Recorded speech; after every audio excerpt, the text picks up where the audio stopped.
We are an agricultural state, and I intend on being a spokesperson for us here in this room for agriculture, because agriculture is the pillar of this state, the economy, this nation.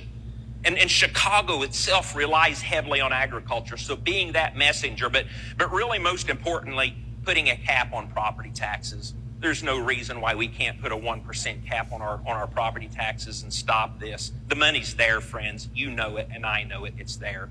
And also doing away with this inheritance tax, at least getting a start to make it match the federal level so that we can preserve our future that's disappearing every week in the farm sales as we see it. We ought to change the state tax in the state of Illinois, and I am going to support in this session and have been supporting the Family Farm Preservation Act. It's time for us to make sure that farmers are able to hand their farms down through the generations, as you have been over many generations up to now, and do it with less tax on that transfer. This may sound odd, since the guy who preceded me on stage is actually a farmer, but I would say elect people who actually are going to do things that help you build your businesses.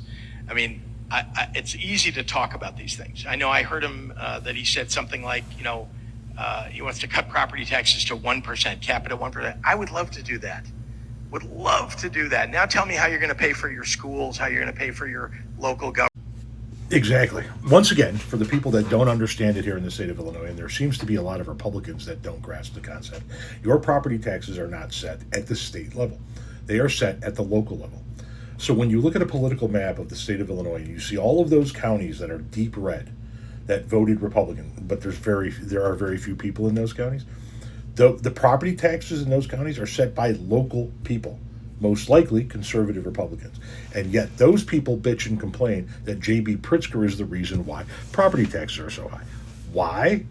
Because Republicans simultaneously complain that the Democratic governor and the Democratic State House and the Democratic Senate spend too much of our money. They waste too much of our money. But they want the state of Illinois to continue to give local municipalities money to offset property taxes so that they can lower property taxes on their local residents to 1% and have the state pick up the rest. That's what Darren Bailey was saying there when he said the money is there. It's kind of ironic hearing him say that when he constantly talks about how the Democrats have bankrupted the state, but yet sit there and says to you, I'll send you money from the state so that you don't have to pay as much in property taxes because we've got the money. Well, which one is it? Is the state broke, or do we have the money, Darren? Do you want the governor to stop spending, or do you want the governor to send local municipalities even more money so that local residents don't have to pay as much in property taxes? I mean, you don't get it both ways. And if you're going to cap the property taxes at 1% and you're not going to have the money from the state, explain how you're going to fund your public schools, your libraries, your police and fire departments, which come out of your property taxes. Explain it. Don't just talk about it, Darren Bailey. Explain it.